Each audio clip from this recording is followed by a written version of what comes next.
grabación. Listo.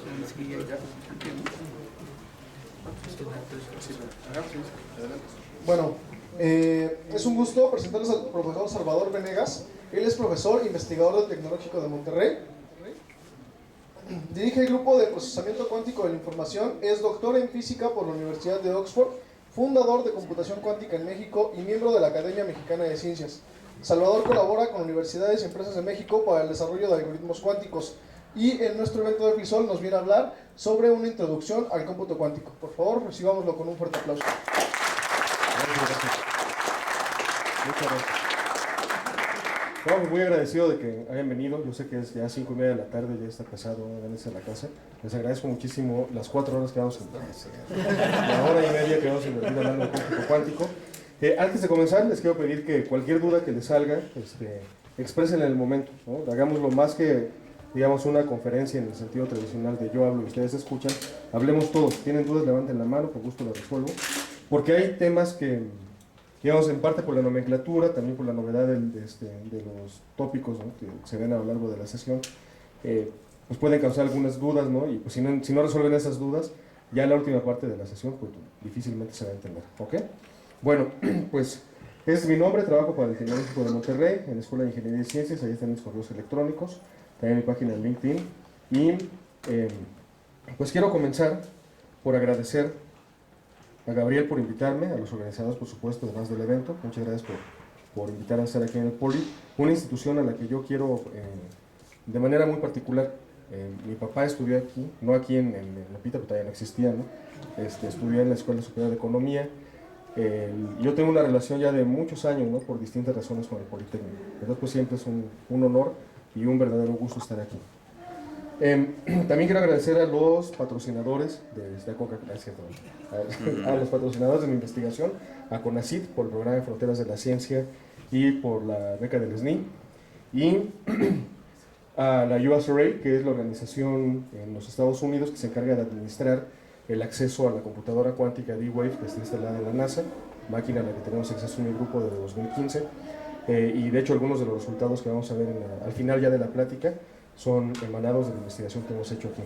Subrayo, bueno, no subrayo, sino pongo las dos banderas a propósito. Estas mismas dos banderas las puse en un curso de cómputo cuántico que impartí en Estados Unidos. No, impartí varios este año, y en todos ellos puse estas dos banderas para subrayar ahí sí el hecho de que pasamos por problemas muy serios de relación con los Estados Unidos, pero las capacidades de uno y otro país al final nos tienen que dar lugar a una mejor relación, mucho más respetuosa y robusta. En el caso de nosotros, la relación tenemos que pensar en cómo transformarla hacia un vínculo en donde nuestras capacidades científicas y tecnológicas se conviertan no en un elemento al servicio de ellos, porque este es un país soberano, sino más bien en un elemento que nos permita tener una relación sana con nuestro vecino. Con todos en particular, pero pues con los estadounidenses ahorita el tema es particularmente difícil, ¿no? Pero transitorio, eso es lo bueno, ¿no? Lo bueno de los políticos es que se van cada determinado periodo, ¿no? Y los que nos quedamos, ¿no? Sí, yo sé que se quiere quedar, ¿no? Pero los que nos quedamos somos los ciudadanos, ¿no? Bueno, pues vamos a comenzar por el principio. Vamos a preguntar qué es el cómputo cuántico. Ese, para empezar, es una de las últimas relaciones venturosas que se han dado entre la ciencia computacional y la física. Se puede definir, como dice aquí, el cómputo cuántico es un campo multidisciplinario dedicado al desarrollo de computadoras y algoritmos, esto es de hardware y software, perdón, ambos basados o fundamentados en las propiedades cuánticas de la materia, de la naturaleza. Ahora, valdría la pena preguntarnos cuáles son los elementos, cuál es la componente, pues, o la razón por la cual se utiliza la palabra cómputo y la palabra cuántico. El cómputo, como ustedes saben, la ciencia computacional es una rama de las matemáticas que tiene relaciones íntimas con la ingeniería computacional, con muchas otras disciplinas, con el desarrollo de software, bla, bla, bla. Pero la ciencia computacional es la parte, digamos, dura, estricta, rigurosa de todo lo que tiene que ver con computación, y es una disciplina que se divide en tres grandes ramas: la teoría de autómatas, la teoría de la computabilidad y la teoría de la complejidad. Pues básicamente el objetivo de la teoría de la computación es diseñar por una parte, o identificar, construir, modelar las estructuras matemáticas fundamentales de los sistemas, de las máquinas abstractas que diseñamos para procesar datos. Digamos, ejemplo así prototípico de este tipo de máquinas es la máquina de Turing, o las máquinas de Turing y la máquina universal de Turing. Después de tener un modelo matemático, ¿no?, las características matemáticas de una máquina diseñada para procesar datos, la primera pregunta que hay que hacerse es qué problemas se pueden resolver con esas computadoras y cuáles no. Entonces, ese es el foco de la teoría de la computabilidad. Y después de que hemos logrado al menos identificar algunos problemas computables, la siguiente pregunta es ¿cuánto nos cuesta resolverlos? Esto es, ¿cuál es el costo de ejecutar uno o varios algoritmos, dependiendo, diseñados para resolver el problema en cuestión? Y ese es el objetivo de la teoría de la complejidad. ¿Okay? Yo diría que el porcentaje muy importante, mayoritario, del desarrollo de investigaciones en el mundo en el área de ciencia computacional tienen que ver con teoría de la complejidad, porque muchos de los problemas de frontera en la ciencia y en ramas distintas del quehacer humano, industriales, sociales, etcétera, cuando se modelan con una computadora, los algoritmos resultantes generalmente son, bueno, en la jerga, con NP completos o NP duros, o al menos NP. Estos problemas que consumen una cantidad de recursos para la cual no hay forma de satisfacer dichos requerimientos cuando la cantidad de datos de entrada es, digamos, suficientemente grande, ¿no? Que a veces ese suficientemente grande significa algo bastante modesto.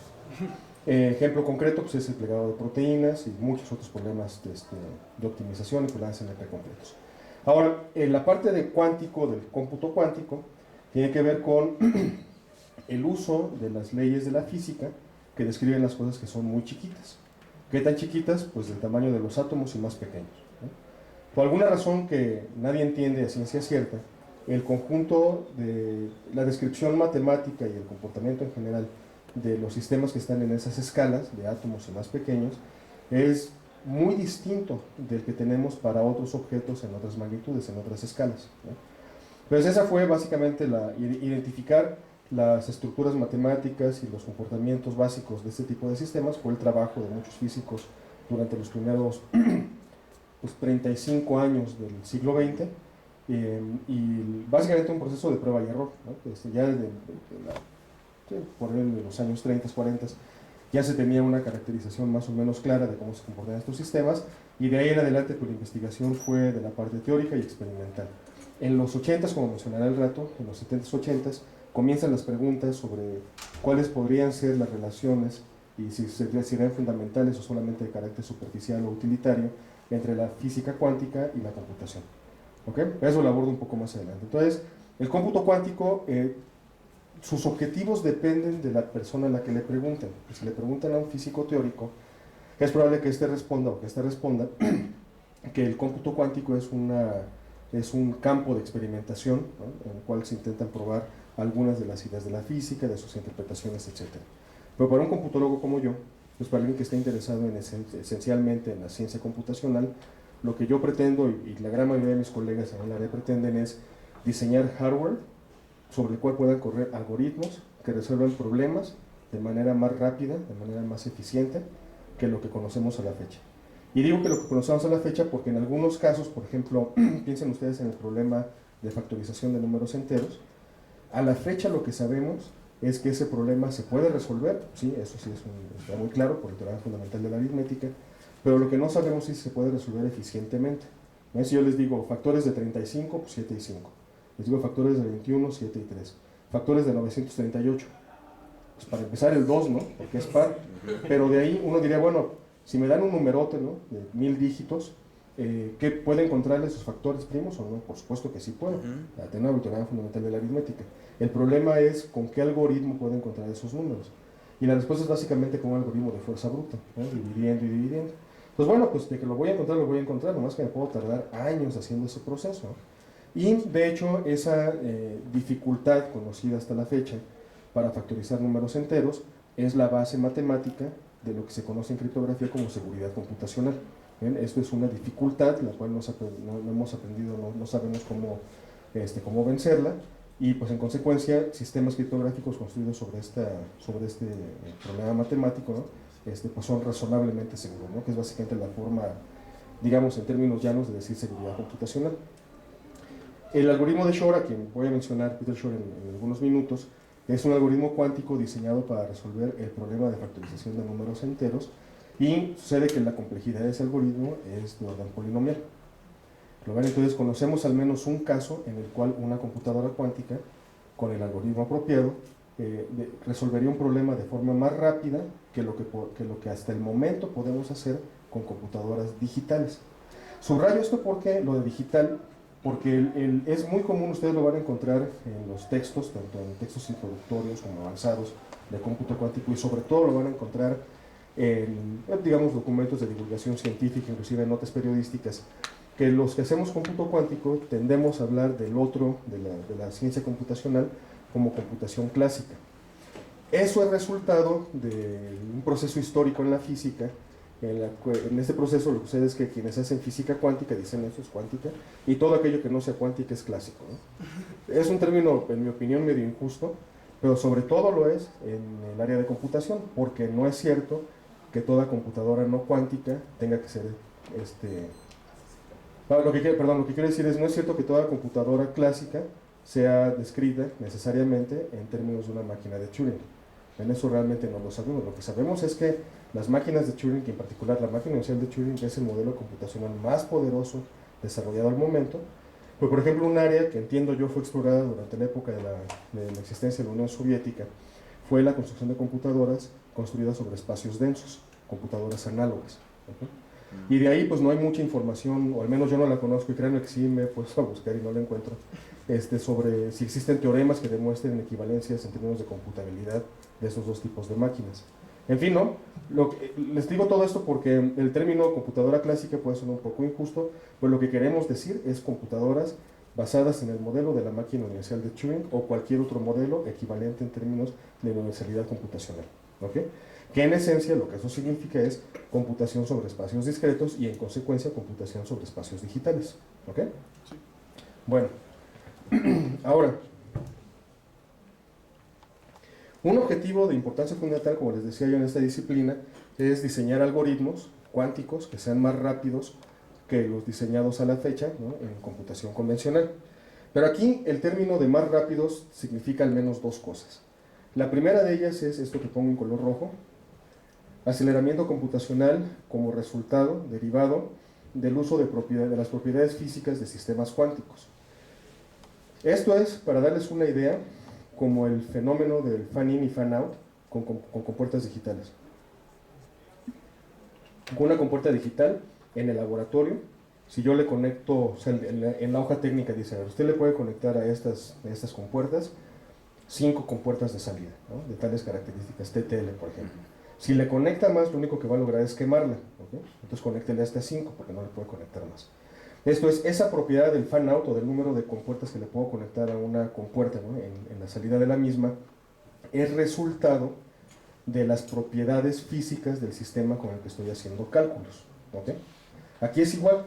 El aceleramiento computacional al que me refiero es el que emana, el que nace, el que se obtiene directamente del uso de las características matemáticas, de las propiedades matemáticas de los sistemas cuánticos. Por ejemplo, una ecuación que vamos a ver en unos momentos es paralelismo cuántico como resultado de la interferencia, que es un fenómeno tanto cuántico como clásico, ¿no?, pero en este caso me refiero a computadoras cuánticas. El paralelismo cuántico es un producto, es un resultado de la interferencia de sistemas cuánticos, ¿okay?, que podemos aprovechar como un recurso computacional. Pero es algo que la naturaleza nos regala, ¿ven? Dicen, aquí está, y úselo. ¿Okay? Entonces, si ustedes revisan los artículos, digamos, de la primera parte, de la primera era del cómputo cuántico, lo que van a observar es que muchos de ellos, o prácticamente todos, lo que hacen es aprovechar este tipo de características para entonces construir algoritmos. ¿Okay? Ahora piensen ustedes en esto, piensen en computadoras digitales, ¿no?, estas, ¿no?, de silicio. De eso van a ver, hay cierta capacidad de procesamiento de estas máquinas, las cuales esas características, estas propiedades, me permiten acelerar posiblemente cierto algoritmo, ¿okay?, simplemente utilizando las propiedades del microprocesador, de la cantidad de memoria, etc. Pero todo computólogo sabe que eso, o sea, simplemente aprovechar las propiedades del hardware es insuficiente siquiera para considerarnos un buen programador o un buen computólogo, ¿no? Porque además de aprovechar, digamos, los pipelines que tiene un microprocesador, también tengo que ser capaz de diseñar estrategias algorítmicas que me permitan hacer uso más eficiente aún de los recursos computacionales que me han sido otorgados en la máquina. Por ejemplo, el diseño de algoritmos egoístas, divide y vencerás, etcétera, etcétera, algoritmos estocásticos, algoritmos heurísticos, ¿no? Entonces, esa segunda parte, este segundo significado de desarrollar algoritmos más rápidos, que es a la que me refiero aquí, que es una tarea pendiente en el cómputo cuántico. Bueno, en buena medida porque el área tiene poco de existir realmente, ¿no? El fundador de la disciplina se llamó Richard Feynman, posiblemente el físico, uno de los físicos más conocidos de la segunda mitad del siglo XX, que tiene relativamente poco de haber muerto. Muchos de los que mencionaré en un momento como fundadores del área o gente que hizo contribuciones de capitales a la disciplina, pues no nada más siguen vivos, sino siguen haciendo investigación científica. Entonces eso da una idea de lo joven que es el área. Entonces en estos primeros años del cómputo cuántico nos dedicamos básicamente a domesticar a la bestia, ¿no? A ver más o menos cómo mordía, ¿no? El animal, y ahora pues ya lo queremos utilizar para procesos más sofisticados. Todo eso los platico porque si en su cabeza aparece la idea de hacer, digamos, maestrías, doctorados en cómputo cuántico o en áreas en donde podrían utilizar cómputo cuántico, esta subdisciplina, que es el desarrollo de estrategias algorítmicas para computadoras cuánticas, es un área así es un cielo azul, ¿no? Hay muy poco publicado y hay mucho por descubrir. Bueno, vamos a ver ahora matemáticas del cómputo cuántico. Solo déjenme ver una cosa, por favor, porque estoy... Sí es este. Verdad es que por un momento pensé que no había puesto el slide que quería poner, ¿no? Pero sí es. Miren, vamos a hablar de las matemáticas del cómputo cuántico. Para empezar, vamos a establecer la diferencia que hay entre la unidad básica de información en computación clásica y computación cuántica. La computación clásica, la unidad básica de procesamiento se llama bit.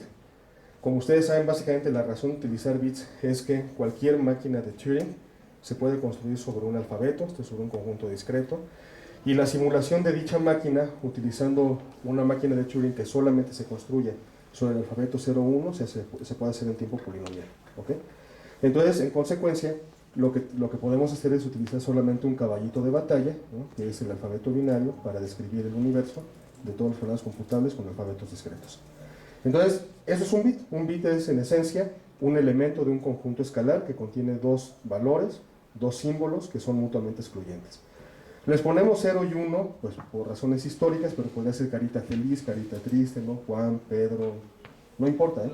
Lo que importa es que son dos etiquetas que se refieren a dos valores que son mutuamente excluyentes. Eso sí es importante, ¿no? Nos referimos a estados que cuando implantamos un bit, no importa si lo hacemos con un switch, de estos de prender las luces, si lo hacemos con palos y bolas de billar, si lo hacemos con semiconductores, lo que importa es que la unidad básica de procesamiento en la tecnología que escojamos pueda switchar, ¿no? Pueda tener dos valores y que pueda cambiar entre ellos, que lo podamos controlar como lo deseemos.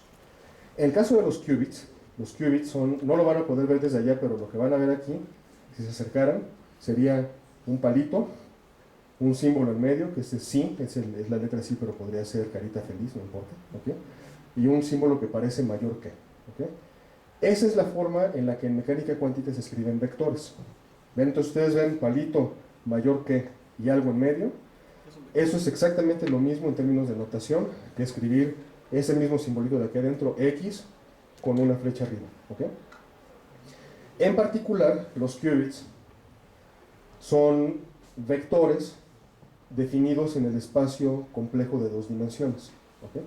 Esto es para trabajar con qubits, requiero A, entender nociones básicas de espacios vectoriales, y B, entender cómo funcionan en particular los espacios vectoriales definidos sobre el campo de los complejos, ¿okay? Hay algunas otras, digamos, características que deben de en un qubit, pero para empezar con estas basta, ¿okay? Entonces lo primero que brinca a la vista es que los qubits son objetos matemáticos más ricos, ¿no?, de los bits, porque tienen más parámetros, ¿no ven? La pregunta es cómo podemos manipular esos parámetros para generar algoritmos más eficientes. Y eso, pues, es el tema de frontera en computación cuántica en la parte de desarrollo de software o desarrollo de algoritmos. Entonces recuerden eso, esto es un bit, eso es un qubit, y ahora... bueno, y una cosa que olvidé decir, perdón. Aquí, si le hicieron, es que no sé si le puedo hacer un zoom, a ver si se puede. Abajo viene. Ahí está. Ok. El nombre con el que nos referimos a este símbolo es ket, K-E-T, ¿sí? Y entonces este es el ket 0 y este es el ket 1. Si intentáramos hacer, digamos, un paralelo con las matemáticas que aprendimos en la secundaria, esto sería como R2, el ket 0 sería el vector I y el ket 1 sería el vector J. Esto es porque estos vectores cumplen con la propiedad de ser de tamaño unitario y ortogonales entre sí. ¿Okay? Entonces el ket 0 y el ket 1 por una parte constituyen una base ortonormal del espacio vectorial complejo de dos dimensiones y por la otra son el referente natural, la contraparte natural, cuántica de los bits, bueno, ya lo puse por allá, de el bit 0 con el ket 0 y el valor de bit igual a 1 con el ket 1. ¿Ok? ¿Por qué se funcionan así? Bueno, piensen ustedes en lo siguiente. Un transistor lo puedo manipular en términos de un sistema binario y también podría utilizarlo como un sistema multinivel. No hay razón a priori de naturaleza científica que me diga que no debería utilizar un transistor multinivel. ¿Por qué no se utilizan? Pues por varias razones. La primera de ellas es porque controlar los transistores en el tiempo en el que estos se comenzaron a utilizar para hacer computadoras era bastante complicado. Y después pues ya el desarrollo tecnológico continuó sobre esa lógica. ¿Okay? Con el mismo razonamiento bien podríamos haber definido qubits que tuvieran muchas dimensiones, ¿no? Pues la razón por la que se construyeron los qubits, ¿no? como elementos de un espacio bidimensional fue para poder hacer, digamos, una equivalencia o una comparación justa entre las características y resultados de un algoritmo cuántico y los de un algoritmo convencional. ¿Okay? Muy bien. Bueno, entonces, formalmente este espacio vectorial en donde viven los qubits recibe el nombre de espacio de Hilbert, en honor a David Hilbert, supermatemático de finales del siglo XIX, principios del siglo XX. Y bueno, pues entonces la definición formal es un espacio de Hilbert, es un espacio vectorial complejo, definido sobre el espacio, sobre el campo de los complejos, y que tiene además una característica muy importante, tiene producto interno. ¿Okay? Producto interno es la forma generalizada de decir, por ejemplo, producto punto. Si ustedes recuerdan cómo calcular el producto punto en Rn, bueno, ese es el caso, el caso particular del producto interno para el espacio vectorial Rn. ¿Okay? De hecho, vamos a utilizar una definición idéntica en computación cuántica, ¿okay? Pero lo que van a encontrar en la literatura siempre va a ser el término producto interno. ¿Okay? Bueno, ahora, la notación de Ketz y Bragg, bueno, les platico tres cosas. Una de ellas es, el ket pues es la forma de escribir estos vectores que les decía. A partir de los ket se pueden crear bras, que ahorita vamos a ver cómo se hace. ¿Okay? Y entonces la notación recibe el nombre de notación bracket, ¿no? Que es un juego de palabras en inglés. Quien la creó, de hecho, esta notación fue un físico inglés que se llamó Paul Dirac. Dirac lo que estaba pensando básicamente era una forma de escribir las ecuaciones de la mecánica cuántica que no fuera, digamos, demasiado compleja, ¿no? Demasiado pesada. Porque como ustedes saben, ¿no? Ya con la información que tienen, uno de los problemas de la descripción matemática, ¿no? De problemas varios, de algoritmos o problemas en general, es que si la notación es pesada, a veces la notación se vuelve más un problema que una herramienta para resolver, ¿no? lo que tenemos en mente. Entonces Dirac vio eso y dijo, no, pues tengo que encontrar una forma más o menos sencilla de escribir las cosas. Y así fue por lo que inventó la notación bracket. Miren, los kets, como les decía yo, se escriben con la notación que ya describí, palito, un símbolo en medio, y este símbolo que parece mayor que, pero que no es mayor que. ¿Okay? Bueno, si yo quisiera escribir a los kets, fíjense, vamos a hacer una analogía con R2. ¿No? Puedo escribir al ket 0 como I, al ket 1, al ket 1 como J, y yo puedo escribir a los vectores I y J de muchas maneras, ¿ven? Así como puedo escribir cualquier vector en un espacio, de cualquier espacio de muchísimas formas, ¿ok? Pero escogemos, por conveniencia, utilizar esta notación, que es cuando yo quiero escribir en notación matricial a un ket, lo voy a hacer siempre como un vector columna, ¿ok? Y en este caso la definición del ket 0 es el ket, es el vector columna que tiene las entradas 1 y 0. Y para el ket 1, la definición es vector columna, esto es su expresión matricial, es un vector columna que tiene las entradas 0, 1. ¿Ok? En consecuencia, todo ket lo voy a poder escribir como una combinación lineal, ¿ok? Donde alfa y beta, insisto, son números complejos. Y este es un ejemplo, ¿no? El ket, que este es un ket famosísimo, lo van a ver en los libros una y otra vez. ¿Okay? Lo puedo escribir como un vector columna, lo puedo escribir como una combinación lineal de vectores columna, o lo puedo escribir con la notación brackets, ¿okay? La notación de Dirac. Ahora ustedes se preguntarán, bueno, a ver, la relación que hay entre los kets y los bras, entre la notación ket, bras y los qubits es que esta es la notación que se emplea para describir las unidades fundamentales de procesamiento de datos en computación cuántica. Entonces el qubit es el hermano cuántico del bit. ¿Okay? Eso por una parte. Y por la otra, la notación ket y bra, acompañada de dos operaciones que se llaman producto interno y producto externo, son las bases fundamentales para describir cómo interactúa en física, cómo interactúa un sistema físico de dos dimensiones o de varias dimensiones con un operador que representa un proceso físico, una transformación aplicada a este sistema sobre el que estoy llevando información. ¿Okay? Para un computólogo, estas tres nociones, que es los brackets, o los bra y los kets, ¿no? Y los producto interno y producto externo, son las herramientas matemáticas fundamentales para describir cómo interactúan con puertas, con qubits. ¿Okay? El primer modelo de computación cuántica que apareció publicado se conoce con el nombre de Gate Model, Quantum Gate Model. Y la idea es exactamente la misma, como vamos a ver ahorita al final de la plática, que en computación convencional, en el sentido de cómo se procesa la información. Yo defino un circuito, como ustedes lo habrían hecho en una clase de circuitos digitales, pongo compuertas AND, OR, NOT, XOR, las que yo quiera, ¿no? Una combinación de compuertas y todas ellas tienen alguna conexión. ¿Okay? Las líneas que se dibujan en un circuito siempre representan bits que están viajando de izquierda a derecha. ¿Okay? En el caso del cómputo cuántico va a ser igual.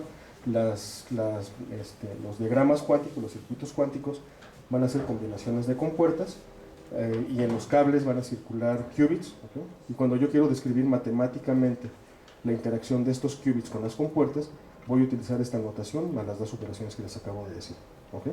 Hay otras formas de escribir algoritmos cuánticos. Veremos al final de la plática una forma particular que es a través de ecuaciones diferenciales.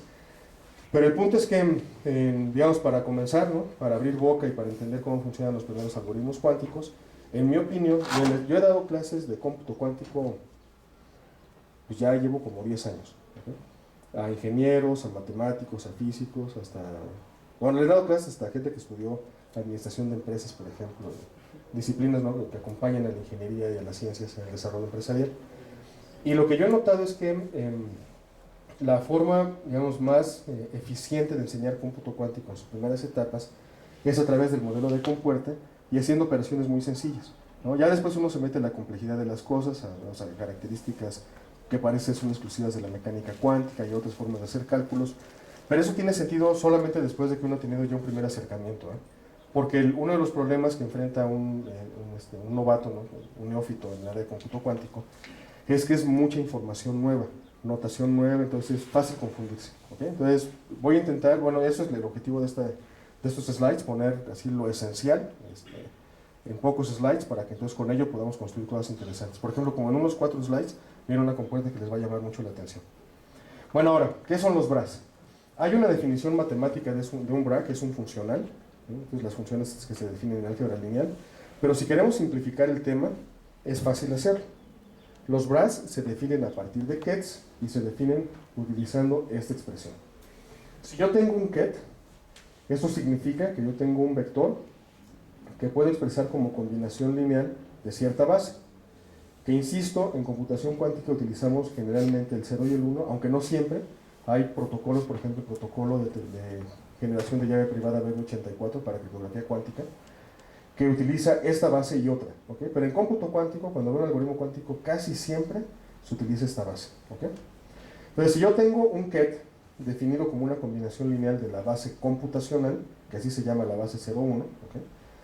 Puedo definir un bra como la combinación lineal de estos animalitos, que es el bra 0, ya no me chistoso, ¿no? El bra 0 y el bra 1, ahorita van a ver cómo se definen, y cada uno de ellos acompañado o con coeficiente que es igual al conjugado de los números complejos que definen al ket. Ahora, ¿cómo funciona la cosa? ¿Recuerdan cómo se define matricialmente un ket? Como un vector columna. los bras van a ser vectores renglón. Entonces, generar un bra a partir de un ket es un proceso que requiere de dos pasos. El primero de ellos es la transposición y el segundo es la conjugación. ¿Dónde hago la transposición? En los vectores columna que constituyen la base del espacio vectorial con el que estoy trabajando. A estas columnas las vuelvo renglones, ¿ok? Y a estos renglones los multiplico por los conjugados de los coeficientes correspondientes que definen al ket, ¿ok? Por ejemplo,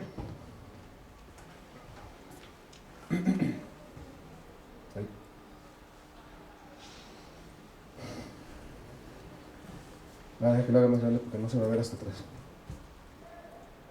Vean ustedes, tenemos este ket, ¿ok? Que es el resultado de multiplicar el número i entre raíz cuadrada de 2 por el ket 0 más 1 entre raíz de 2 por el ket 1. Puedo escoger escribirlo de esta manera, escribirlo de esta otra como vector columna o como combinación lineal de vectores columna, ¿ok? Y ahora lo que quiero hacer es calcular, es encontrar el bra que corresponde a este ket, ¿ok? ¿Qué es lo que hago? Al vector columna 1, 0 lo vuelvo el vector renglón 1, 0, a este 0, 1 lo vuelvo 0, 1, calculo el conjugado de este número que es menos 100 entre raíz de 2, y como todos sabemos el conjugado de un real es el real mismo, entonces queda ese número, y así es como se calcula, ¿no? Es una cosa muy sencilla. Entonces, la transformación de kets a bras o de bras a kets es el resultado de aplicar las operaciones de transposición y conjugación de números complejos, ¿ok? Bueno, ahora, una cosa que quiero subrayar, ¿por qué utilizamos toda esta maquinaria tan distinta de la que emplearíamos para escribir una computadora digital, ¿no? Porque en computadoras digitales,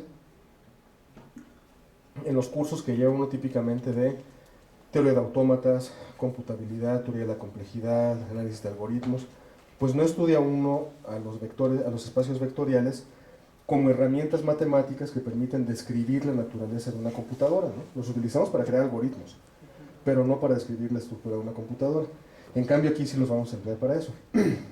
La razón es de carácter histórico, es una herencia, ¿ven?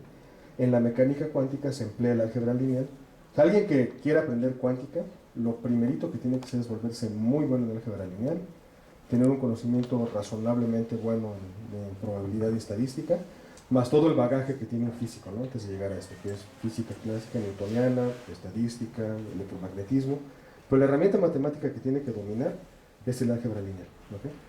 Entonces, pues lo que sucede es que el cómputo cuántico hereda muchas de las cosas de la cuántica, como es de esperarse, ¿no? Entre ellas el uso del álgebra lineal para describir procesos físicos que nosotros utilizamos como recursos o como procesos computacionales.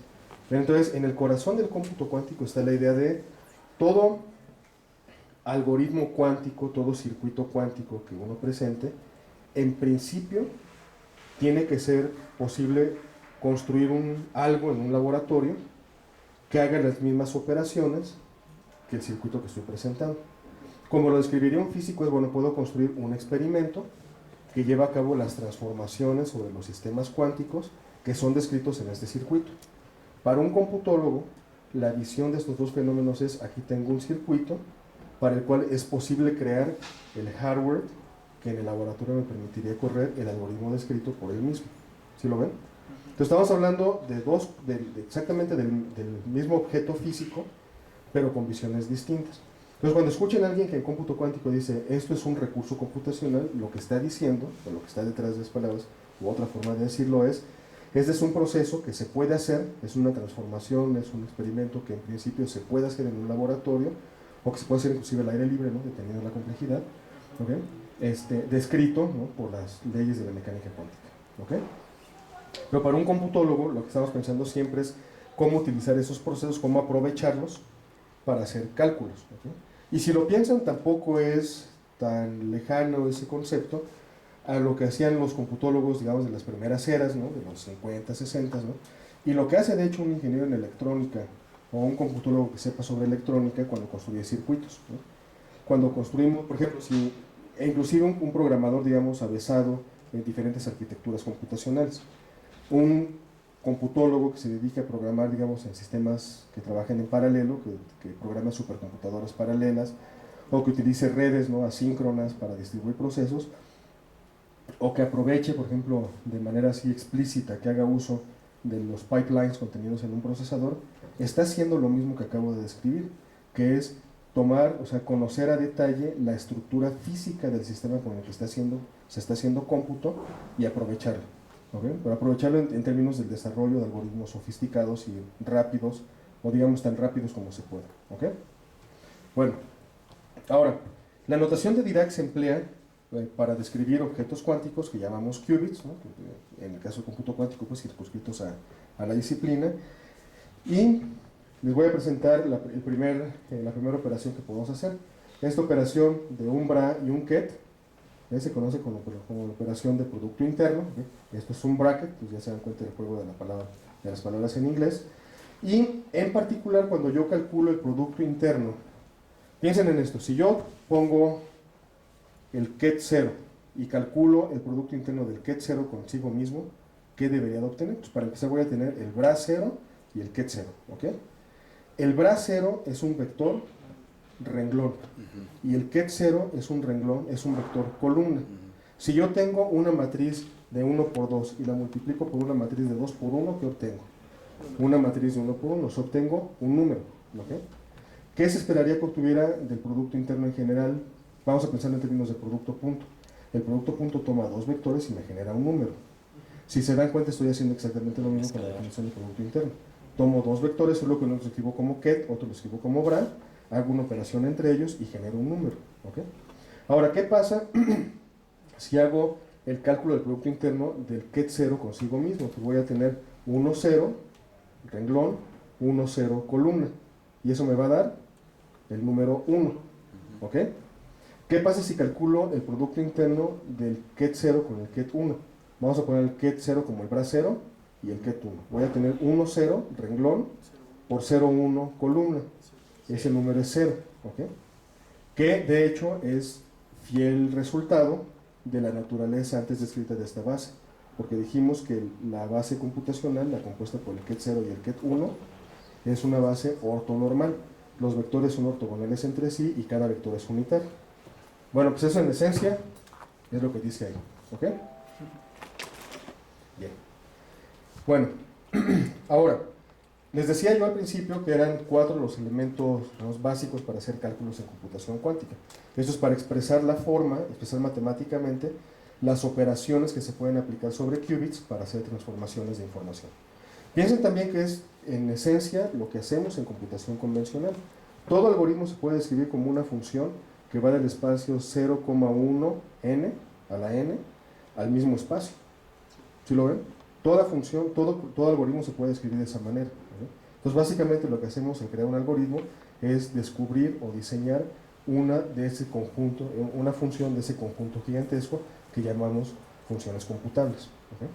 Bueno, el cuarto elemento que requerimos para hacer cálculos en computación cuántica se conoce con el nombre de producto externo y está definido, bueno, para empezar, vamos a tomar dos vectores, ¿ok? Tres vectores, perdón. El vector, o kets, el ket sí y el ket a, que pertenecen a un espacio vectorial 1, se llama H1, y el ket phi, que pertenece al espacio vectorial H2. Y lo que vamos a hacer es definir una operación para estos vectores. Observen ustedes que psi y a pertenecen al espacio vectorial H1, al espacio de Hilbert H1. ¿Cómo definimos el espacio de Hilbert H1? Lo definimos como un espacio vectorial complejo con producto interno. ¿Okay? Ese último hecho lo vamos a utilizar aquí. Miren, aquí tenemos, en vez de tener la notación bracket, tenemos la notación ket bra. ¿Okay? Tenemos un ket seguido de un bra. Y lo que queremos definir es el resultado de hacer la interacción de esta cosa con un ket. Vamos a pensar en términos matriciales. ¿Qué es esta operación? Aquí tengo un vector columna, que podría ser en su caso más sencillo un vector 2 por 1, y aquí tengo un vector renglón 1 por 2. El resultado es una matriz de 2 por 2. ¿Okay? Entonces lo que tengo definido aquí es una matriz de orden 2 que va a operar sobre un vector de orden 2 por 1. En otra manera, es la aplicación típica de una matriz sobre un vector, ¿ok? Pero con la notación de Dirac. Ahora, ¿qué esperaríamos que saliera como resultado de aplicar una matriz o de multiplicar una matriz por un vector? Otro vector, ¿estamos de acuerdo? Y eso es precisamente lo que obtenemos aquí. ¿Ok? Ahora, ¿exactamente qué vector? La respuesta es el vector resultado de calcular el producto interno de este bra con este ket, ¿ok? Y a ese número, porque yo sé que siempre este resultado es siempre un número complejo, este va a ser el coeficiente que va a multiplicar a este ket, ¿ok? Y esa es una definición, así se define el producto interno, el producto externo, perdón, ¿ok? Lo que es muy interesante del producto externo, interno y de la definición de qubits, kets y bras, es que cuando hacemos circuitos y describimos cómo se va transformando la información contenida en sistemas cuánticos bidimensionales, si se hace en un laboratorio, funciona igual. No, funciona igual pues dentro de los límites de capacidades y precisiones de un laboratorio. ¿Okay? Eso es lo que señalaba en algún momento, en varias ocasiones Einstein, ¿no? Y otros pensadores. Una característica increíble del universo en el que vivimos es que es matematizarlo. Gracias al Dios en que uno crea Valorcito Bimbo, lo que sea, ¿no? Porque es una herramienta, o sea, es algo fantástico, piensen, es algo fantástico. Los humanos no podemos ver electrones, no podemos ver fotones individuales. Nuestra magnitud, nuestra escala nos impide verlos. Hay una carta fantástica de Bertrand Russell y Albert Einstein, que está, de hecho, publicada, bueno, donde sé que está publicada, de seguro es en un libro de Einstein que se llama Ideas and Opinions. Y en esa carta, Russell explica a Einstein las razones de por qué en principio es imposible para un ser humano ver un fotón. No recuerdo si era un fotón o un electrón, creo que era un fotón. Razonamiento similar sigue Heisenberg en el libro Philosophy and Physics, o Physics and Philosophy, perdón. Pero el punto es que realmente, aunque es una cosa increíble, que no podamos verlos, pero sí podemos describir las matemáticas, ¿no? Que describen a su vez su comportamiento. Bueno, pues eso es básicamente lo que hacemos en computación cuántica, que de hecho, piénsenlo otra vez, es lo mismo que hicieron, pero con un cuerpo matemático distinto, con leyes de la física de otra escala. Fue lo que hicieron los diseñadores de hardware en los 50, 60, 70 y 80. Y es lo que hace hoy un diseñador de microprocesadores, ¿no?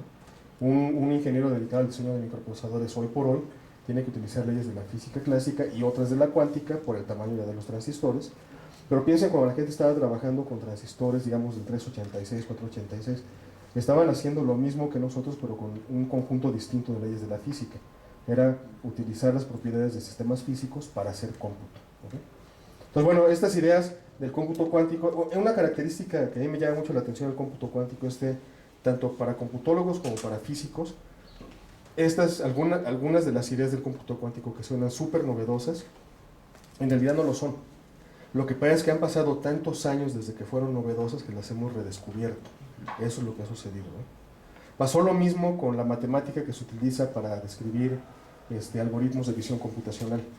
En visión computacional se utiliza básicamente geometría proyectiva, que era algo que en la época del Renacimiento ya sabían hacer con la pintura, ¿no? Entonces, pues lo que hacemos es que redescubrimos todo ese bagaje de conocimientos, pues conforme avanza la ciencia y la tecnología. Bueno, ahora les presento a la primera compuerta cuántica en este curso, en esta plática. La compuerta Hadamard, que se escribe, sí, ahí se llama la deformación profesional, ¿no? Miren, la compuerta Hadamard se escribe así, es el número 1 entre raíz de 2. Aquí hay una H con un gorrito, ¿okay? El gorrito se utiliza, si el circunflejo, se utiliza para decir que lo que tiene uno escrito a la derecha está en términos de la notación de Dirac, que es un operador lineal, ¿okay? Cuando escribo un operador lineal en términos de matrices, le quito el gorrito. Es una convención que en cuántica, en física cuántica y en consecuencia en computación cuántica se tiene, ¿okay? Fíjense, el operador lineal, el operador Hadamard, perdón, es el resultado de multiplicar el número 1 entre raíz de 2 a una suma algebraica de 4 productos externos, ¿okay? Fíjense, ¿qué resulta del producto externo del ket 0 y el bra 0? Resulta la matriz 1, 0, 0, 0, ¿no? ¿Qué resulta del producto externo del ket 1 con el bra 1. Resulta la matriz 0, 0, 0, 1. Y las otras dos matrices, esto es la 0, 1, 0, 0 y la 0, 0, 1, 0, se crean con estos dos. ¿Ok? Esto es, lo que tenemos aquí es una suma de matrices. ¿Ok? Una suma algebraica de matriz. ¿Por qué digo algebraica? Porque aquí hay un menos. ¿Ok? Entonces, una forma de escribir el operador, bueno, el operador además se escribe de esta manera. Si lo quiero escribir como una operación matricial, sería la matriz 1, 1, 1 menos 1 multiplicada por 1 entre raíz de 2. ¿Ok? Y el operador Hadamard juega un papel muy importante en computación cuántica por varias razones. La primera de ellas, por esta. Fíjense. Si yo aplico el operador Hadamard al ket 0, ¿ok? Vamos a ver el resultado que nos da.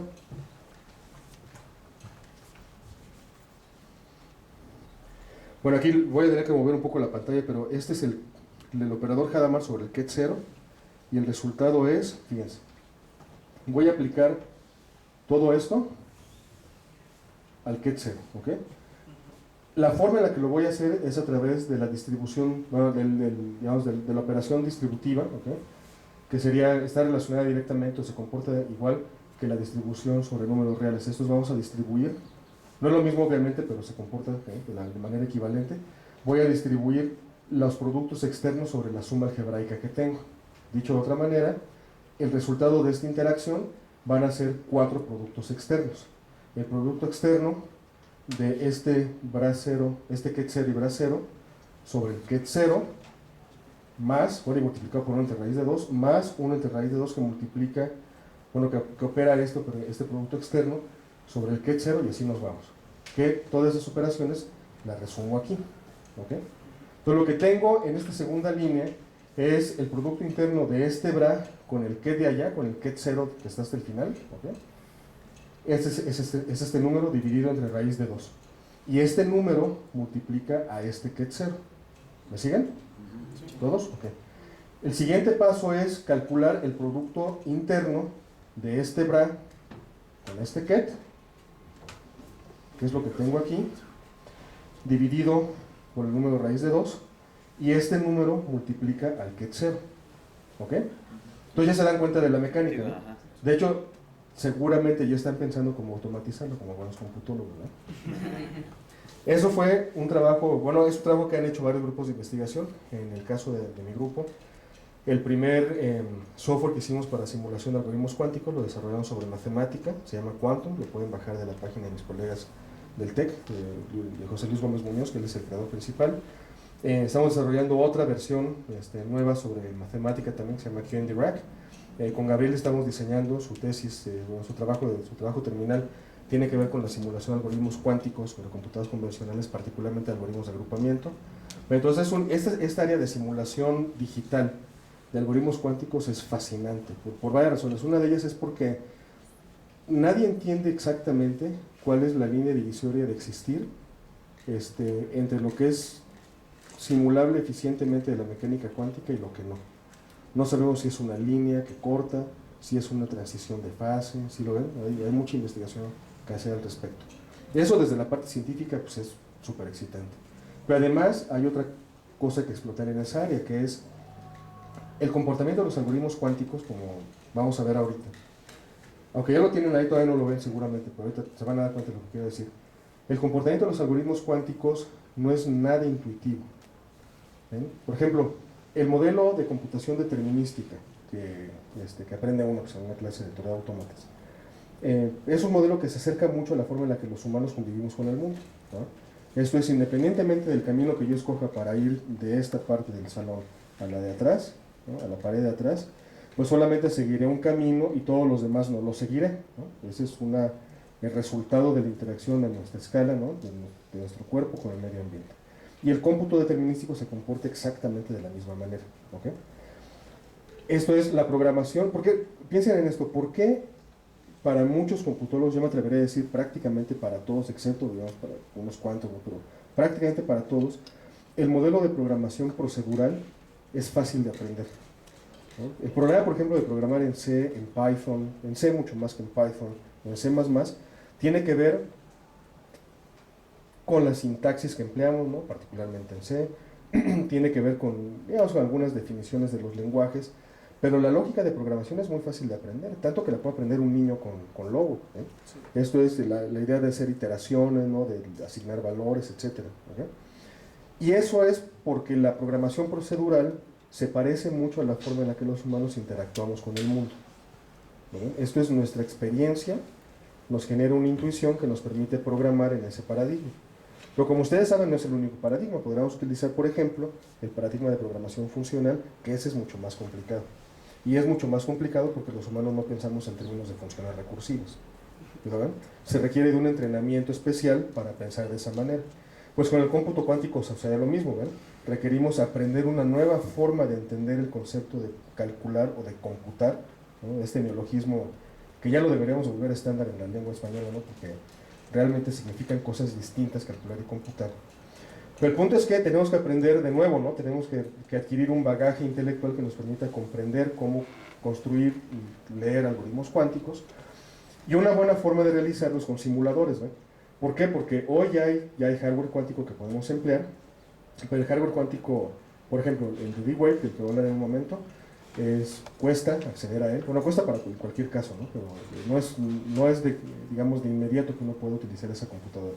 Hay un protocolo a seguir, o ya sea a través de un protocolo de investigación, como es con mi grupo, o bien contratando, ¿no? Comprando tiempo en el CPU, ¿no? Esa es una forma. Otra es el modelo de IBM que se puede utilizar, o el modelo de Microsoft, que tienen ya simuladores disponibles gratuitamente.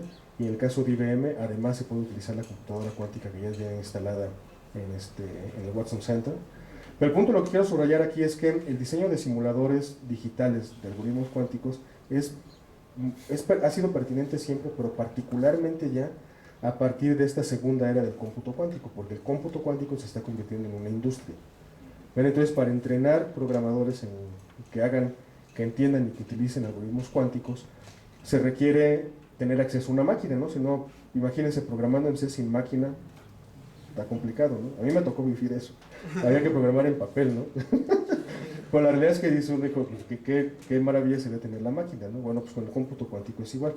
Entonces, en lo que se va abaratando, ¿no? Y haciendo masivo el acceso, masificando el acceso a computadoras cuánticas, los simuladores van a ser de mucha ayuda, ¿no? Pues bueno, ya habiéndoles dicho eso, vamos a regresar a estos cálculos. Fíjense, lo que va a pasar con este producto interno y con este producto interno es que me va a dar un 0, porque estoy calculando el producto interno del BRA1 con el KET 0, aquí y aquí, y como sabemos, como son vectores ortogonales, eso es el resultado de 0, ¿ok? Entonces lo que resulta, y bueno, si yo multiplico a un vector por el número 0, lo que obtengo es el elemento neutro aditivo del espacio vectorial correspondiente. Esto es algo distinto del KET 0, ¿sí me siguen? El KET 0 es 1, 0 y el elemento neutro aditivo del espacio vectorial es 0, 0. Entonces, en términos prácticos, este término lo elimino y este también, ¿ok? Y lo que me queda es 1 entre raíz de 2 multiplicado por el KET 0 más 1 entre raíz de 2, número que multiplica el KET 1, ¿ok? Bueno, la compuerta Hadamard es una compuerta de un qubit, ¿ok?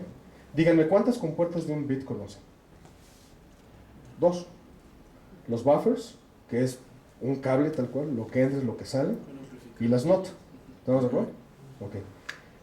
¿Cómo se comporta la compuerta buffer o la compuerta identidad? Si yo tengo un 0 de entrada, sale un 0, tengo un 1, sale un 1.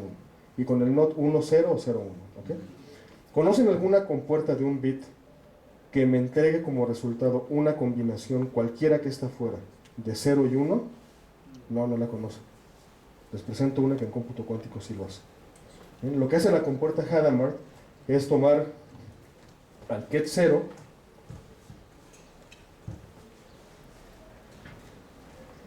y lo que me genera como resultado es una combinación lineal de los elementos de la base computacional. ¿Okay? No es una característica exclusiva de la compuerta Hadamard, muchas compuertas hacen esto, ¿okay? Estos generan combinaciones lineales, pero esta es, digamos, por razones históricas, la primera que estudiamos. Entonces vean, una de las consecuencias interesantísimas del uso de sistemas cuánticos para hacer procesamiento de datos.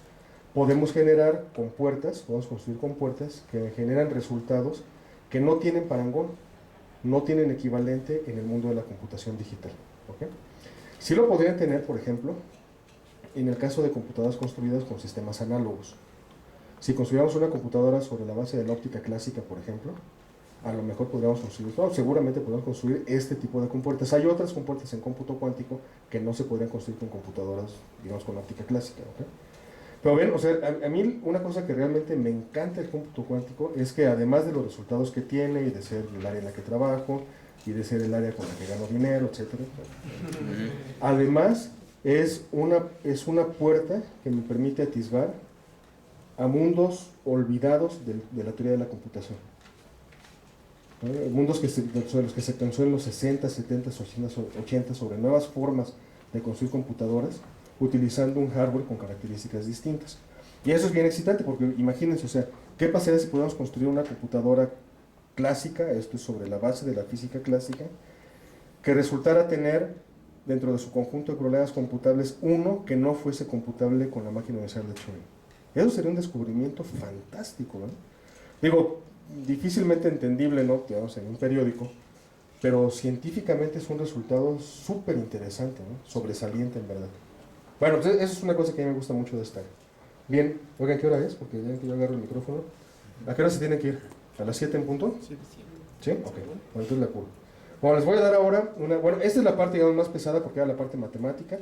Ya vieron cómo se define una compuerta. Ahorita ya se pueden ir de aquí diciendo, ya vi una compuerta cuántica en acción, una compuerta Hadamard, ¿ok? Ahora la revisión histórica del área. Este hombre, Richard Feynman, es considerado por muchos, por mí también, ¿no? Es como uno de los padres. A veces dicen que es el padre, yo pienso que es uno de los padres del cómputo cuántico. Hay otros, como Norman Margolis, por ejemplo, que también tuvo una contribución importantísima al área. Pues básicamente lo que hace Feynman es plantear la pregunta de si se puede simular sistemas cuánticos utilizando otros sistemas cuánticos. Esto es, que se puede, de manera eficiente. Porque Feynman pues, era físico, él estaba interesado en procesos de la física, y cuando utilizaba computadoras para simular ciertos procesos, ¿no? Ciertas transformaciones, ¿no? Operaciones en mecánica cuántica, él veía que si se hubiera utilizado la descripción exacta, matemática exacta, de esas transformaciones, la cantidad de recursos computacionales que habrían sido necesarios habría crecido de manera exponencial. Entonces, sin impronta típica de un problema NP, un problema NP completo. Entonces, Feynman lo que pensó fue en cuál era la razón por la cual se daba eso, ¿no? Por la cual se daba ese fenómeno. Y Feynman conjeturó, dijo, oigan, ¿qué pasaría si utilizáramos sistemas cuánticos para simular otros sistemas cuánticos? Posiblemente podemos reducir la complejidad de los cálculos, ¿no? La complejidad de los algoritmos. Entonces, este fue el trabajo fundacional, varios papers escritos en ese tiempo por él sobre el tema. David Deutsch, bueno, Feynman, físico estadounidense, Deutsch, físico británico. Él escribe un paper, muchos papers importantísimos en el área, particularmente el de 1985. En este paper, Deutsch demuestra que es posible construir la noción de cómputo universal utilizando mecánica cuántica. Esto es, construye una cosa que se llama la máquina universal cuántica de Turing. También propone en ese paper una versión modificada de la tesis de George Turing, y bueno, por eso es que se ganó este lugar ahí, ¿no? Y su contribución es muy, muy importante al área. ¿Por qué? Porque Deutsch muestra que en principio es posible hacer computadoras cuánticas universales. Bien, claro, el camino tecnológico era una cosa formidable, ¿no? Todavía seguimos trabajando en esa área, pero él muestra que no hay razón científica para suponer que no se pueda hacer eso, sino al revés, que en principio se puede por las matemáticas y los modelos físicos que él presenta. Pierre Shor y Love Grover crean dos algoritmos cuánticos muy conocidos. El primero, factorización de números enteros. El segundo, búsqueda en conjuntos desordenados. Este algoritmo es mucho más rápido que los conocidos en computación convencional hasta el momento. El algoritmo de Grover tiene una aceleración cuadrática respecto del algoritmo de fuerza bruta secuencial empleado para buscar elementos en conjuntos desordenados. Y Nishimori, Aharonov y Farhi crean tres modelos de computación. El primero se llama Quantum Annealing, que es la base de las computadoras D-Wave, ¿no? Como la que está en la NASA. Aharonov crea el modelo de caminatas cuánticas, que es de hecho lo que he dedicado muy buena parte de mi carrera científica. Y Edward Farhi crea lo que hoy se conoce como una generalización del cómputo sobre Quantum Annealing, que se conoce como el modelo de Quantum Adiabatic Computation. Y David DiVincenzo está aquí porque él fue, y hay una historia bien interesante sobre cómo se dio este criterio del que voy a hablar. DiVincenzo ha tenido muchas contribuciones importantísimas al área, en particular una que es el criterio aceptado prácticamente universalmente para determinar si una computadora es una computadora cuántica de propósito general. Es un paper publicado ya hace bastante tiempo, pero sigue siendo así base muy importante del área, ¿no? Para poder discriminar entre una máquina que cumple con los requisitos y una que no. Bien, compañías hay varias. D-Wave fue la primera que salió al mercado. Ellos producen unas máquinas que tienen el nombre particular de Quantum Annealers. Son máquinas creadas para resolver problemas de optimización. ¿Okay?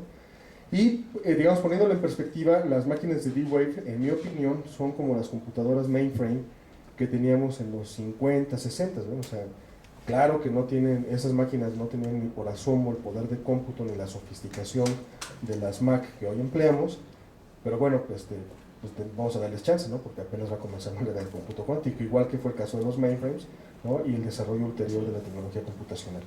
Aún cuando están en una etapa inicial, estas máquinas son bastante poderosas. Ahorita les muestro un resultado interesante que tenemos sobre este área.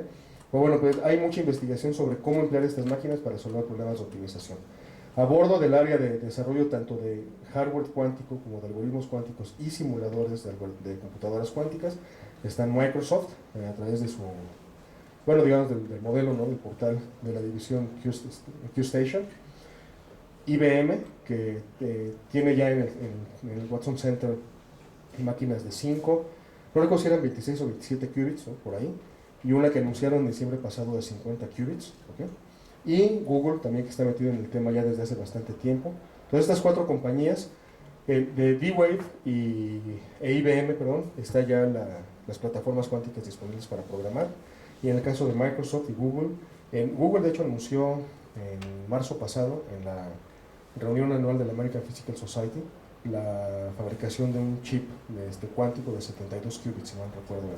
Entonces, bueno, como se pueden dar cuenta, ya la cosa es imparable, ¿ven? Ya hay mucho dinero, ya no es nada más una rama teórica de la ciencia, que bueno, no teórica en el término despectivo, no peyorativo para nada, al contrario, ¿no? Pero es además de resultados sólidos teóricos, hay mucho trabajo experimental y hay ya compañías, dinero, y cuando eso sucede, la cosa se vuelve imparable, ¿no? Porque ya cuando hay mucha lana, hay gente capacitada, hay gente con intereses y se vuelve una bola de nieve imparable. Eso es lo que le está pasando al cómputo cuántico. También hay compañías startups que ya están creciendo, como ID Quantic. ID Quantic es la joya de la corona en términos de sistemas que ya se pueden utilizar, el modelo plug and play. Ellos diseñan sistemas de criptografía cuántica desde hace varios años. QBranch, Rigetti y otras compañías más que hay, startups, y ya no tan startups en cómputo cuántico. El área es ya bastante madura, existen iniciativas de desarrollo de algoritmos cuánticos en inteligencia artificial, aprendizaje computacional, que esta es una rama súper hot, sí. Así trending topic, ¿no? En Twitter y todo lo que se le ocurra a uno. Geometría computacional y procesamiento cuántico de imágenes. Yo esta disciplina la cofundé en el 2003 durante mis estudios de doctorado. Inversionistas, compañías globales, emprendedores, gobiernos. O sea, lo que muestro aquí es una fotografía chiquita, ¿no? De algunos de los actores principales del ecosistema de desarrollo de tecnología cuántica y particularmente de computación cuántica, ¿no? Algunos algoritmos, pues este es lo que les quería mostrar. Esta es la descripción matemática de lo que conocemos con el nombre de paralelismo cuántico. No voy a entrar en detalles de la ecuación, pero lo que quiero que vean es lo siguiente. Estos simbolitos lo que significan es, tengo n más 1 qubits, eso significa, ¿ok? Pues vean ustedes. Aquí, lo que estoy diciendo es, tengo n más 1 qubit. Esto es, tengo una cantidad acotada polinomialmente de recursos computacionales a la entrada de mi algoritmo, a los cuales les aplico n más 1 compuertas. N compuertas Hadamard a estos n y la compuerta identidad a este. ¿Ok? El siguiente paso es que aplico una compuerta más, que va a ser la que haga un cálculo específico, el cálculo específico de una función. Como resultado de estas operaciones, esto es como resultado de la interacción de una cantidad polinomial de recursos computacionales, lo que yo obtengo es una cantidad exponencial de cálculos. ¿No ven? Y eso suena así como a free lunch, ¿no? Que no lo es. Porque aquí el punto es que de esta cantidad exponencial de distintos valores de la función f, para los valores de i que van de 0 hasta 2n-1, al momento de medir un sistema cuántico como este, solamente voy a poder extraer un dato de los 2 a la n disponibles. Entonces, hacer algoritmos cuánticos se parece, en este sentido, al desarrollo de algoritmos estocásticos o algoritmos probabilísticos. Uso distribuciones de probabilidad y las manipulo, en el buen sentido, ¿no? las uso, ¿no? Construyo algoritmos, construyo subrutinas para manipular, para dar preferencia a ciertos datos que ando buscando, esto es darles una probabilidad mayor de emergencia que a los datos en los que no estoy interesado. Entonces, desarrollar algoritmos cuánticos tiene que ver mucho con manipular los coeficientes que acompañan a estos vectores, ¿okay? Porque estos coeficientes están relacionados directamente con la probabilidad de encontrar tal o cual resultado, ¿okay? Lo interesante del algoritmo es que vean, con una cantidad polinomial de recursos obtengo una cantidad exponencial de cálculos. Entonces la pregunta ahora es cómo extraigo el cálculo que ando buscando. ¿Sí lo ven? Cómo sacar el Así es. resultado. Ahora, ¿cuál es el punto con el desarrollo de algoritmos cuánticos? Porque es complicado hacerlo, porque hay que escoger problemas interesantes, porque la mecánica cuántica es poco intuitiva y porque para que un algoritmo cuántico sea publicado, no basta con que sea robusto, esto no basta con que haga lo que tiene que hacer, también tiene que ser más eficiente o menos ineficiente que los algoritmos clásicos desarrollados al momento, ¿okay? Que fue el caso, por ejemplo, del algoritmo de Grover, ¿ven? El algoritmo de Grover es más eficiente que lo que hasta el momento se conocía y de hecho lo que hasta el momento se conoce. Bien, esta es una tabla comparativa de los elementos constituyentes de un algoritmo clásico y cuántico. En el cómputo clásico tenemos, o convencional, tenemos bits, tenemos como base fundamental de procesamiento, qubits en el caso del algoritmo cuántico. Aquí las herramientas que tenemos para construir algoritmos pueden ser compuertas, máquinas de Turing o lenguajes, CS++, Python, etc. En el caso del cómputo cuántico tengo dos herramientas fundamentales.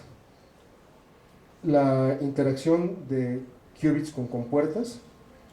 Esto es muy en la lógica de cómo funciona la mente de un computólogo, tiempos discretos, tic 1, 2, 3, 4, y para cada tic del reloj de cuarzo aplico un conjunto de compuertas a mis qubits, ¿okay?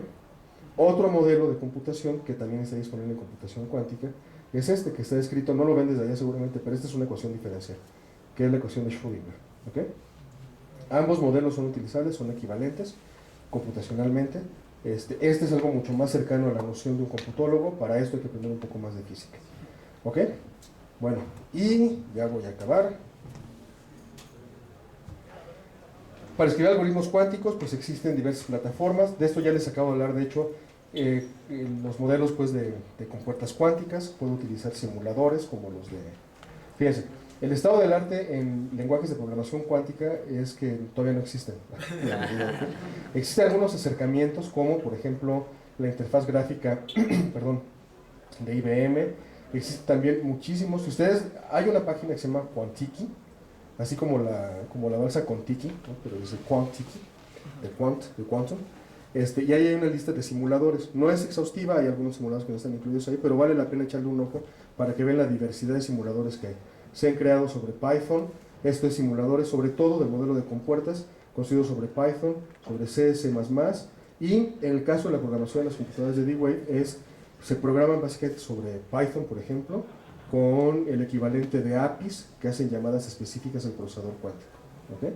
Pero básicamente lo que tenemos ahí es una interfaz convencional, ¿no? Que hace llamadas a un hardware cuántico bajo la misma lógica que, por ejemplo, antaño se mandaba a llamar al coprocesador cuántico, ¿okay? O a las tarjetas GPUs, ¿no? Lo hacemos a través de llamadas específicas de APIs y ahora pues, es un hardware que ya está integrado a las computadoras, ¿no? Quién sabe cuál vaya a ser la evolución de las computadoras cuánticas y las clásicas, pero hoy es básicamente un modelo de cliente-servidor.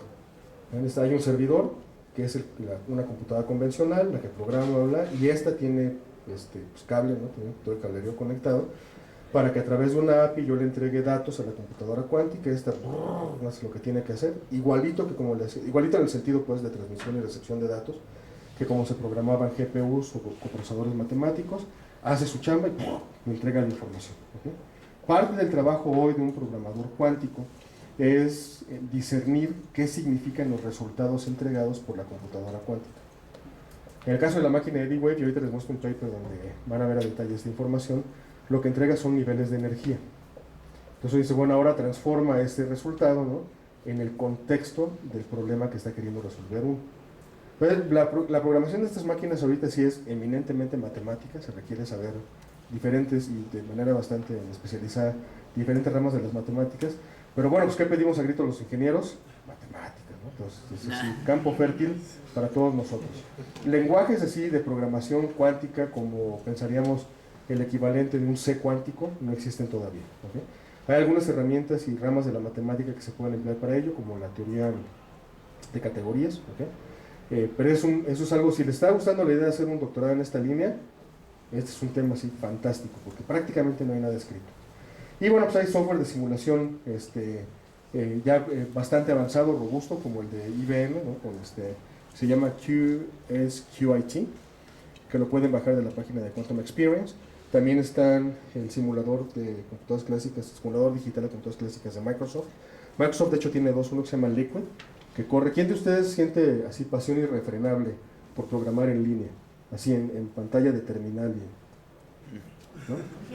Bueno, aquellos que digan, yo así lloro de alegría cuando veo el prompt, ¿no? Liquid es para ustedes, ¿no? Porque es decir, todo es en línea. Y los que digan, no, pues ya a mí me gusta más la interfaz gráfica, ¿no? Microsoft también tiene una respuesta para ustedes, que es, no trabajo para Microsoft, pero es que realmente sí se pusieron a chambear en el tema. Tienen un add-on, el equivalente de un add-on, un conjunto de librerías, que se llama, si mal recuerdo, se llama Q Gatito. ¿Cómo se llama? Sharp, sí. Algo así se llama, pero lo pueden buscar. Básicamente lo que hizo Microsoft fue integrar a Visual Studio, así como integraron librerías para hacer Machine Learning, hicieron lo mismo con computación cuántica. Y si mal no recuerdo, esa librería se llama Q Sharp, ¿ok? Pero el punto es que ya existe, está disponible, la pueden emplear si quieren, ¿ok? Y pues D-Wave que tiene su propio simulador.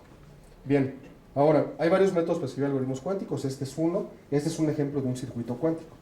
Los cables que tenemos aquí son canales cuánticos, entonces por aquí viaja un qubit, ¿ok?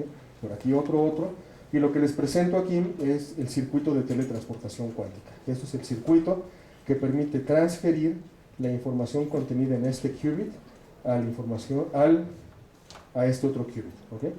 No hay transferencia de masa, no es la película de la mosca, es transferencia exclusivamente de información. Y para hacer realidad, protocolo se ha hecho realidad en infinidad de laboratorios. El componente esencial del protocolo de teletransportación cuántica es tener dos qubits que reciben el nombre de qubits entrelazados cuánticamente, Quantum Entangled Qubits, ¿okay? Que hasta donde sabemos, Quantum Entanglement es una propiedad que solamente está disponible en sistemas cuánticos, ¿okay? El concepto de entanglement es más general que eso. Entanglement básicamente es una correlación entre sistemas, entre partículas. Y como sabemos, pues, la correlación es algo que existe también en nuestro mundo de algoritmos convencionales, ¿no? Pero en el caso de las correlaciones cuánticas, estas cumplen con ciertas propiedades que hasta donde se ha visto no se cumplen en el mundo convencional, ¿okay? Entonces, bueno, el punto, lo que quiero subrayar aquí es que la existencia de esta propiedad física que se llama quantum entanglement se convierte en un recurso, en este caso de comunicaciones, no computacional, porque no estamos haciendo cómputo, ¿no? Estamos transfiriendo información. Pero en verdad la correlación cuántica aquí es un componente fundamental que para un físico es un fenómeno y para un computólogo es un recurso, ¿ok? Bueno, ya les hablé de estos algoritmos, de los de Grover y Shor. Aquí vienen no sé, yo creo que Gabriel te envió la presentación y se la distribuyes a todo el mundo, ¿okay? Y por último les quiero hablar de Quantum Annealing. Ya no me da tiempo de hablar a detalle de esto, pero básicamente es un modelo de computación que corre sobre una ecuación diferencial. Esto es que se define sobre una ecuación diferencial, que es la ecuación de Schrödinger. Y si están interesados en conocer en este tema, bueno, antes de eso. Quantum Annealing es una plataforma de cómputo cuántico muy importante por dos razones. La primera de ellas es porque las máquinas de D-Wave fueron construidas con esa tecnología, ¿okay? Entonces pues es lo que hay, ¿no? Y lo que hay está muy bueno, entonces vale la pena probarlo. Para poder programar estas computadoras hay que entender cómo funciona el modelo de computación de Quantum Annealing. La otra razón por la que es muy importante conocer este modelo es porque, como mencionaba hace rato, hay una emergencia, hay una popularidad del área de Quantum Machine Learning, ¿okay? En buena parte como herencia del Classical Machine Learning. Ya ven que ahora es Machine Learning para todo, ¿no? Que dicho sea de paso, no es la primera vez que sucede eso. Machine Learning como inteligencia artificial y muchos otros términos hoy son así como que wow, hot, ¿no? Los nuevos, tienen una historia de muchos años. Si mal no recuerdo, esta es la tercera vez en la historia de la humanidad que aparece el término de Machine Learning así como que wow, vamos para adelante, ¿no? Como un tema hot, como un trending topic. Pero la razón por la cual hoy se ve, digamos, con ojos mucho más optimistas es porque existe mucha capacidad de procesamiento de datos, a diferencia de lo que sucedía en los 70s y 80s, que las computadoras tenían un poder de cómputo limitado. Bueno, miren, la relación que hay, la conexión que hay entre los algoritmos definidos sobre el modelo de Quantum Annealing y la rama que hoy conocemos como Quantum Machine Learning es la solución de problemas de optimización combinatorial. La plataforma de Quantum Annealing está construida expresamente para resolver problemas de optimización, ¿ok? Problemas de optimización combinatorial. Y muchos de los, eso por una parte. Por la otra, muchos de los problemas de Machine Learning, cuando se expresan en matemáticas, se convierten también en problemas de optimización, que típicamente o son definidos de entrada o se pueden transformar en algoritmos de optimización combinatorial. Ese es el vínculo, ¿no? Entonces es un tema muy interesante. Les recomiendo, si les interesa este tema, que lean los dos reviews que puse aquí, el de Schultz y el de Viamonti. Buenísimos los dos. Uno lo publicaron en Contemporary Physics y otro en Nature, pero realmente vale la pena. Son artículos introductorios, explican muy a detalle, pero también sin complejidades excesivas, cuáles son los vínculos, las áreas que se han desarrollado al momento, los logros, etc. ¿Okay? Bueno, estos son algunos de los temas que se han estudiado en Quantum Machine Learning, que pues básicamente es explorar cómo construir, ¿no? Cómo definir máquinas de Boltzmann, support vector machines, etcétera, etcétera, ¿no? En el área de computación cuántica. Y uno de los problemas en los que mi grupo ha estado trabajando ya por bastante tiempo es el resolver un problema NP-hard que se conoce con el nombre de Minimum Multi-Cut Problem. ¿Okay? La definición del problema está aquí. Pues básicamente, si yo tengo dos nodos en un grafo cualquiera, piensen ustedes en un grafo complicado, ¿no? Un grafo totalmente conectado, que tiene, o sea, además de ser totalmente conectado, es no dirigido y con pesos. ¿Okay? Entonces lo que yo quiero es escoger dos nodos, cualesquiera, y el algoritmo de Minimum Multi-Cut lo que tiene que hacer es identificar las aristas tales que cumplan esas aristas con tres condiciones. Una, que me separen estos dos nodos. ¿Okay? Dos, que constituyen un conjunto mínimo de aristas.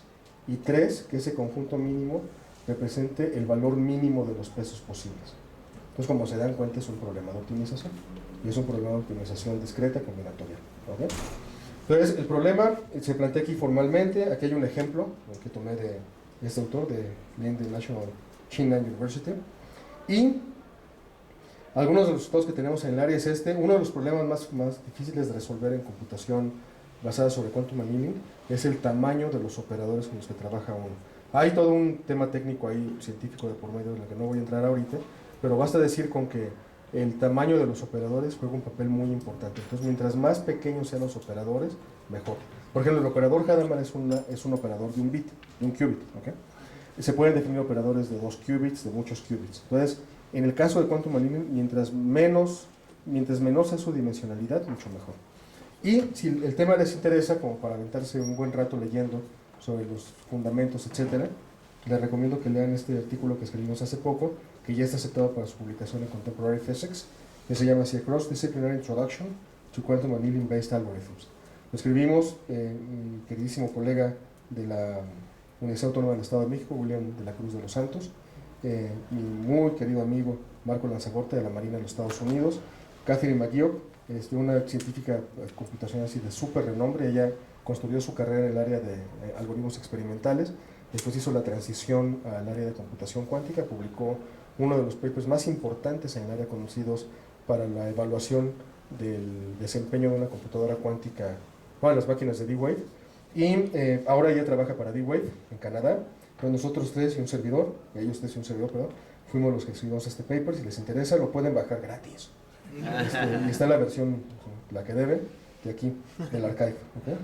De hecho, prácticamente, bueno, no prácticamente todos, pero muchos de los papers de cómputo cuántico que hay que leer para volverse un experto en el área, los pueden bajar aquí del archive. Bueno, y con esto termino.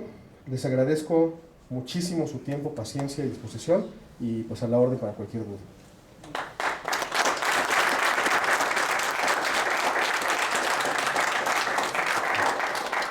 Gracias.